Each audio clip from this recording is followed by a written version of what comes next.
Just say there are three amazings here I want to finish with, right? This is an amazing example in the study of Milton, of what we call learning. That connecting of new stuff to old stuff.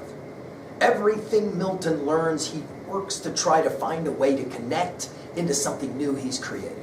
I challenge you to think of yourself as students in the same way. No matter what the discipline, try to connect it. Whatever you're studying in art, connect to your math. Whatever you're studying in your math, connect to your music. Whatever you're studying in your music, connect to the humanities in our studies here in English class. Whatever we're studying here, connect to your studies in history. Try to see a large matrix of all of this different kind of learning as having a coherent whole. And of course, the ultimate question is, what are you, as a student, going to do with all that learning? What are you going to produce? What great things will you do? Which leads us to our second amazing. Amazing ambition.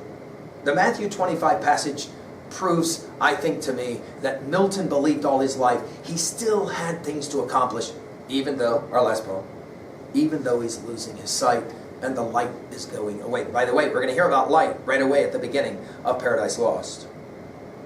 Speaking of Paradise Lost, let's say it out loud.